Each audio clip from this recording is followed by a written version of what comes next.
right now, not anybody that's impressively large for the division. I mean, TJ.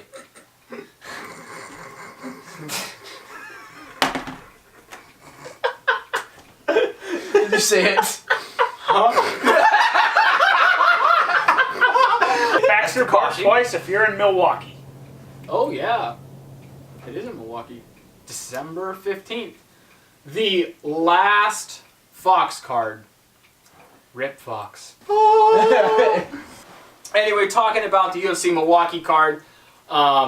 December 15th. We're really only going to talk about the main card. And to start that off, that's Charles Oliveira and Jim Miller. Yeah. I mean, Jim Miller's not looking too great lately. Yeah. 1-4 in his last 5.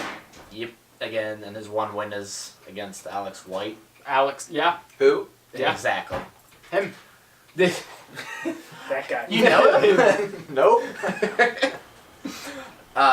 Oliveira's looked pretty impressive, though. He has looked better. He's fought a lot more. I mean, not that Jim Miller hasn't fought top contenders, but the fact that he's fought like guys like Rafael Sunsao recently. I think that might have been his most recent fight. Like he's fought guys. Oh wait, I'm getting him confused. Yeah, way off. That's two weight classes apart. Who did I just look at fought? I was like, wait, how did we get this? Oliveira just fought. It was in Chicago. It was in Chicago. Clay Paul Guida. Felder. No. Clay Guida. He fought Paul Felder. Yeah, recently. That was in Detroit. Who the hell am I? Because thinking Paul of Felder that beat fought? the fuck out. Oh, Rob Font. Why did I talk? There was one point in that fight where Oliveira looked like he may be able to capitalize on a submission or transition there, but Paul Felder. He went, yeah, how's my elbow taste? Yeah. But No, then he it's came not back in Chicago and put a whooping on Clay Guida. Mm-hmm. So. Oh yeah, that was. Oh Yeah. yeah. Came out to kickstart my heart. He got whopped early. Kick stopped his heart. He did. Quick. I think Oliveira is gonna take it via decision.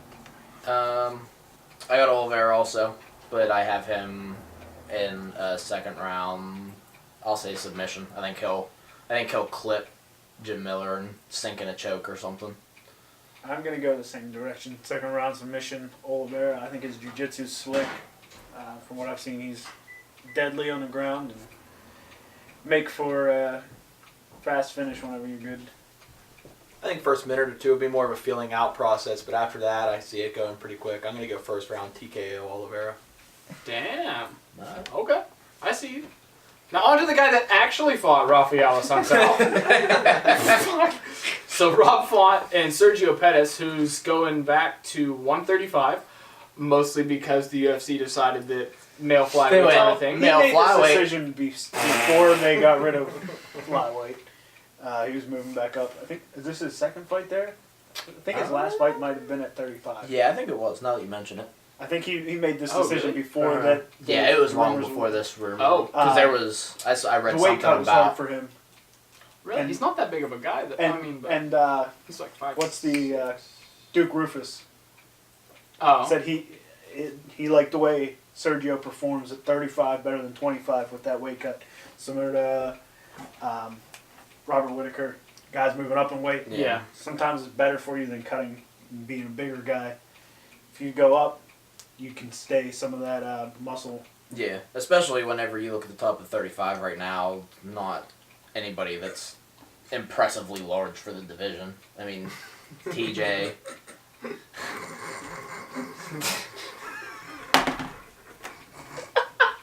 Did you see it? I thought they were laughing at impressively large. What the hell is this? So, anyways, Pettis moving up to 35. You look at the top of that division. Yeah.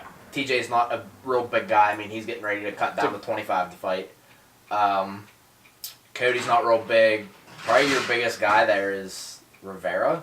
Rivera's kind of big. A Sunsao can sometimes look heavy. Marlon Moraes looks muscular, but he doesn't look like a super heavy He guy. looks very similar to TJ. Lineker looks heavy at times, but he's only like 5'4". Well, he fought at He's 25 just for a while. stocky. Yeah. Yeah. He's just boxy. Yeah. So, I mean, Pettis can get up. If he can get on a roll, he can definitely get his name into the top of the division. Yeah, into the title contention. Yeah. Yeah, but I don't know if this is the fight that's going to do it for him. No. This is just let me get my feet wet and see if I'm ready to fight some better opponents there. Yeah. I like Pettis, and Pettis has looked good in the past. I just don't know if a fight against Rob Font, who has fought Rafael Sunside, but he's fought some of the guys that are near the top of that division. And so, with that being said, I think Font will take it. And I'm going to think this will go another 3 rounds to a decision.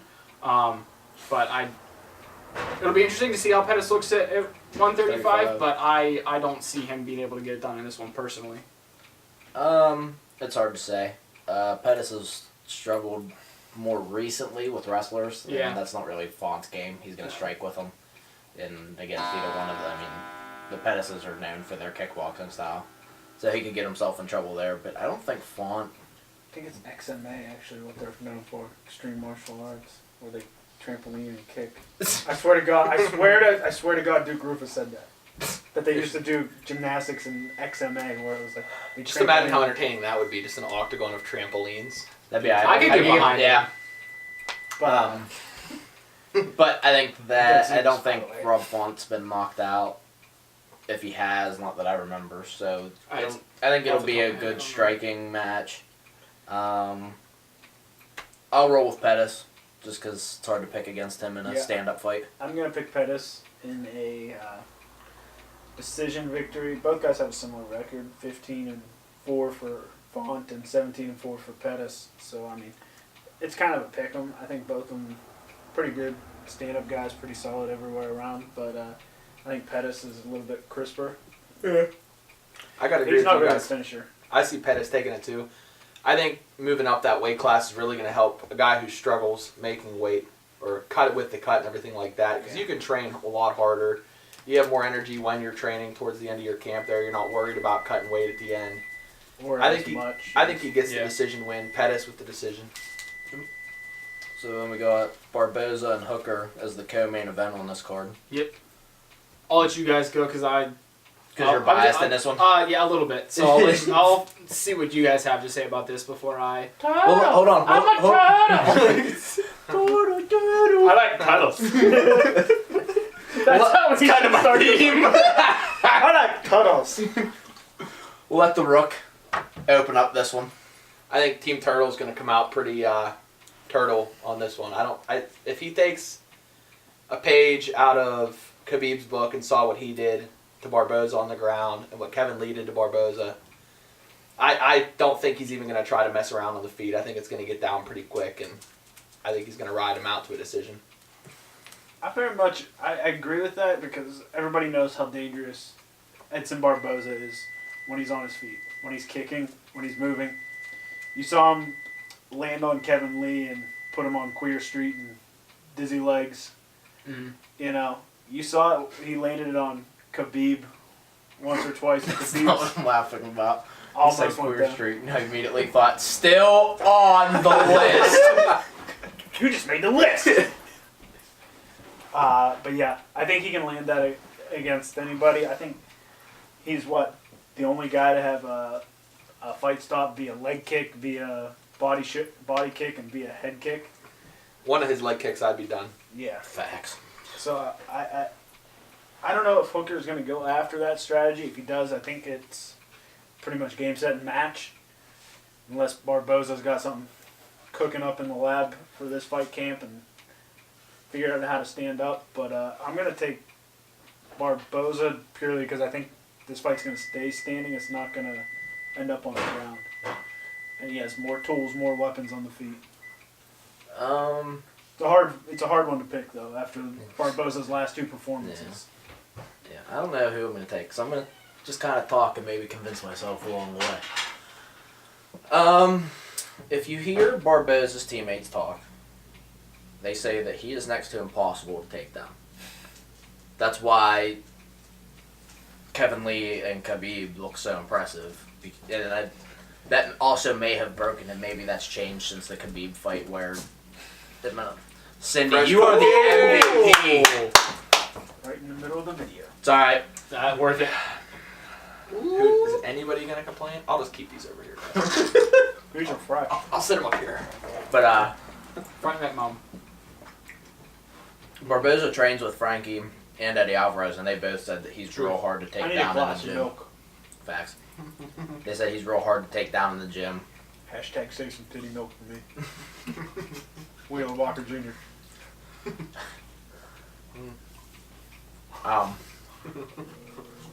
Dan Hooker isn't really a wrestler, Mhm. so I think if he tries to go that route, I think he'd probably be doing himself more of a disservice and probably tiring himself out. Honestly, the best thing to do is kind of take a page out of what Khabib did a little bit as far as pressuring him and staying out of that kicking range. If you stay in the boxing range, you've got a lot better shot. So I'll go with Dan Hooker. Decision.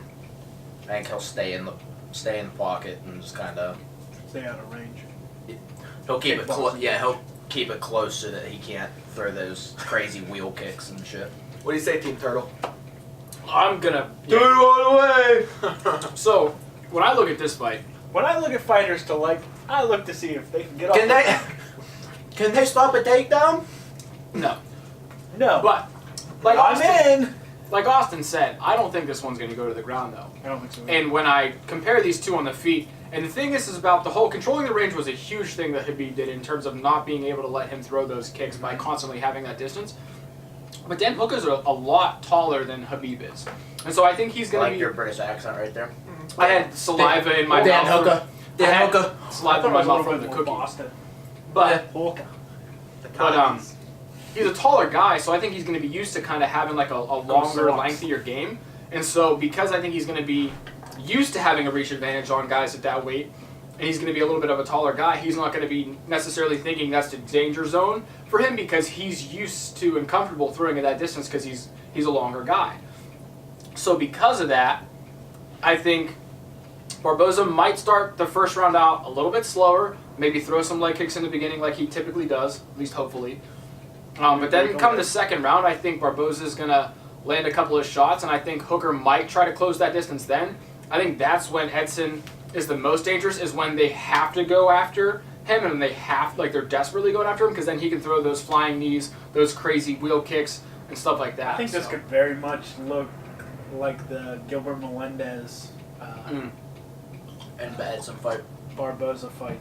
You know, a guy that's just wants to stand. You know, he doesn't want to back down, and he just keeps eating kicks. And Yeah. can't Yeah. Get, And then can't he get into literally it. If he couldn't eats, move. yeah, if he eats You leg eat- kicks, he's gonna be You in eat trouble. 5-10 of those Barboza leg kicks, you don't have the mobility to get in Yeah. out of range. Yeah. Not only that, but you need to Playing pressure rough cards. Barboza. You need to, like you said, you need to close Yeah. that range, and if your legs are fucked If up, your legs you can't don't work, you pressure him can't very pressure good. him. So, with that being said, I actually have the shirt on. So, Doo-doo! That Team was actually Turtle. your pasty back first. Yeah. Team Turtle. I'm I thought you obviously got a rolling back with tap Barboza. first. For a second. Team Turtle. He's tap really, on. he's really committed to it. So I got Barboza. So we got two Team Barboza, aka Team Turtle, and then two guys going. Two guys that like hookers. And so this next one's actually a rematch. These guys fought back in, it was a couple years ago, like 2014, something like in that. 2014 they fought, and Iaquinta won that. I think it was just via decision, right?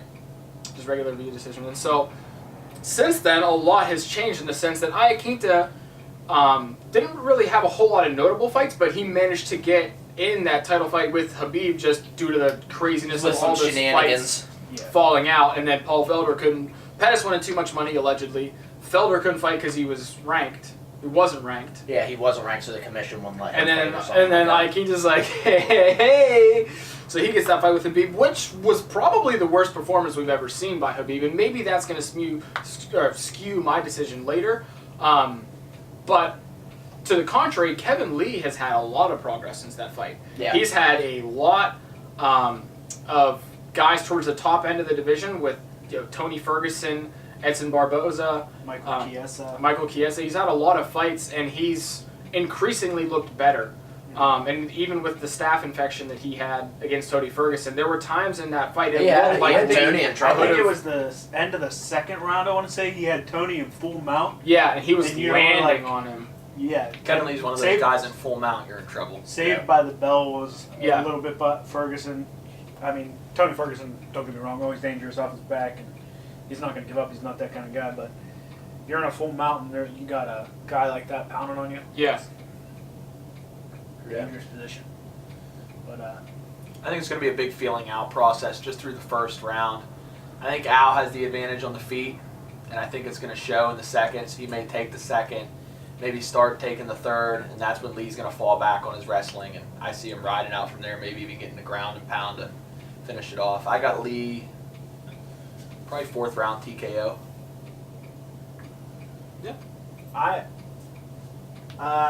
I agree. I think Kevin Lee. I think I'm going to go with the decision. I think he's going to ride his wrestling through this victory. I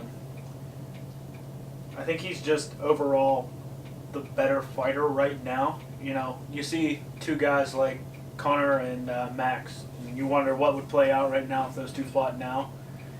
Everybody adapts and advances in this game. I think Kevin Lee has made leaps and bounds. Like we talked about his fight against Tony Ferguson, you saw him be able to translate everything from striking to the ground game to the progressing the mount and looking dangerous through everything while having staph infection. So I think, and then you see him against Barboza too, just dominant. Yeah. He showed how good his wrestling is, how good his ground game is. I mean, Barboza wasn't getting up 4 or 5 times after he take him down, like we saw Covington and RDA.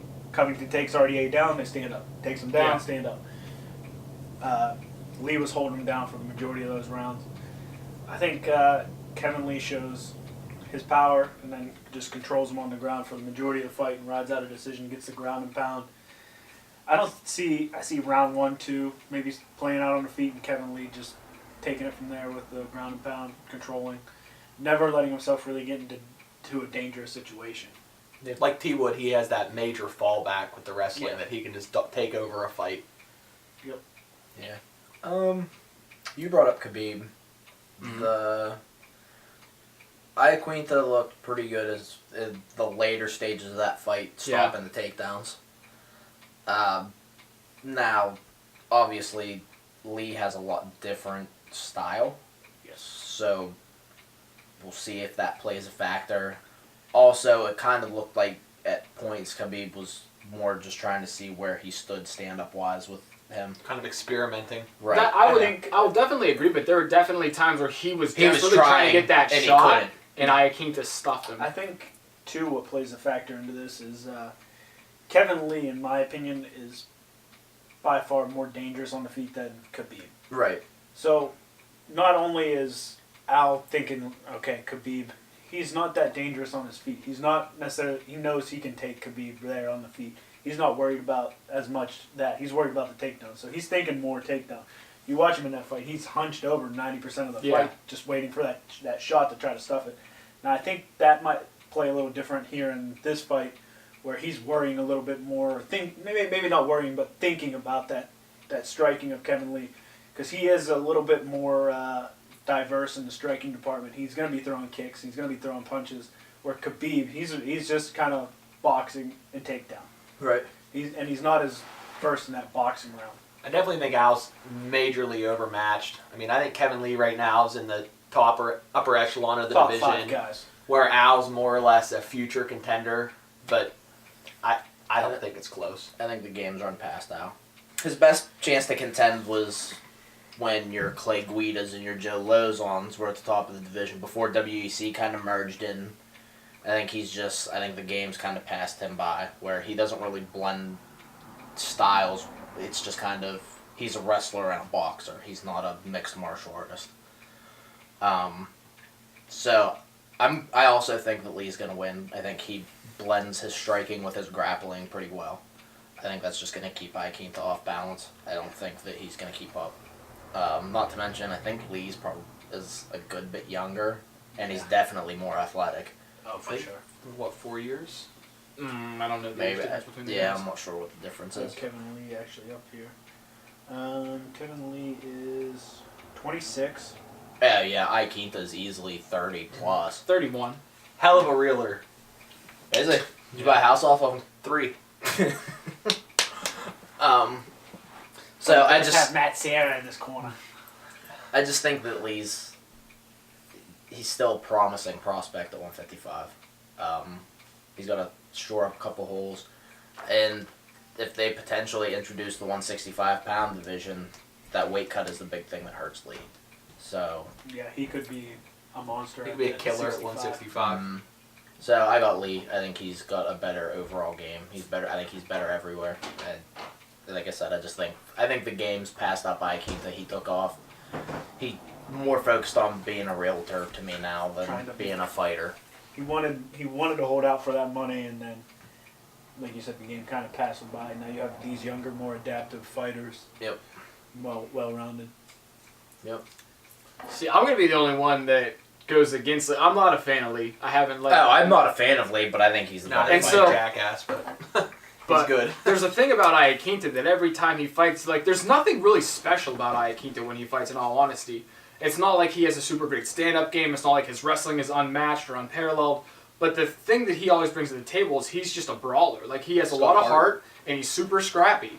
And so it's just sometimes that every single time you watch him fight, it's almost always entertaining. And he can make a fight out of it. I think he's one of those guys that fights up to the expectation of whoever he's fighting. When he fights Khabib, he's going to fight up. But if he fights a lower-ranked guy, you might not see an Al as, in as good a shape or at the peak of his game, because I think he kind of fights to the level of the fighter that he's fighting against. To that point, though, he could be thinking that he's already sitting on a win against Lee, so he may come into this a little more lightly. Yeah, the only thing for me is that Iaquinta did so well in defending takedowns against Khabib. I think he's actually going to continue that against Lee.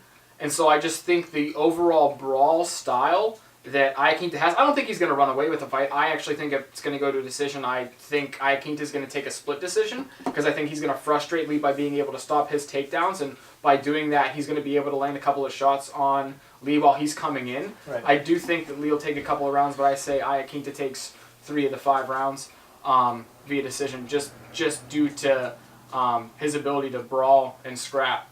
So at least that's what I'm hoping for. Yeah. So that's what I got for the last Fox card. Yeah. We said hard at the same time. A lot of laughs lately. Scrappy. Last Stash Cast, last video. Yeah, well, now now we're it's- doing the last Fox card. Now it's all about And those then- Decem beards. And then guess what? The next one we'll do after this, it'll be the last of December. The last December card, yeah. Yeah. What we do after this is going to be Jones Gus. Yeet! Barn burner. Right now, not anybody that's impressively large for the division. I mean, TJ.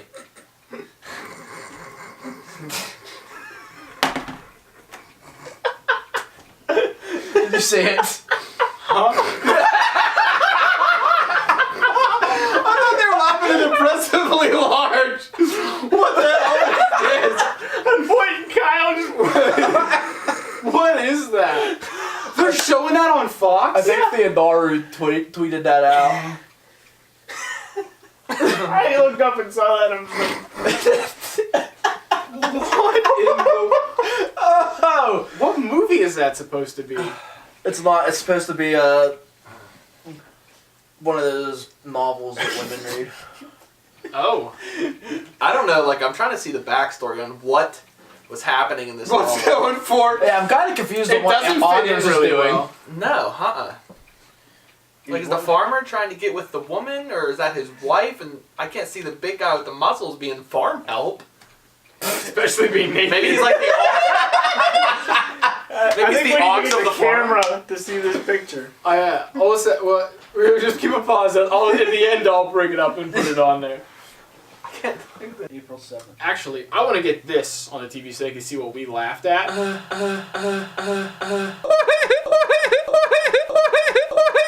Fantastic. Kyle eat all these cookies in 12 seconds. This is what we were laughing at. Nailed it. Can someone tell me what's going on in this picture? What is Go this? put the pizza in. Or the original book. Yeah, like what's the original thing? Like first off, Because I'm intrigued. I wanna who's read it. alive? Is he playing Jesus? And is Jesus saving her? And why is there a farmer? Like what is? But why would Jesus be naked? As he's saving her, what'd that do? I have no idea what's happening in this.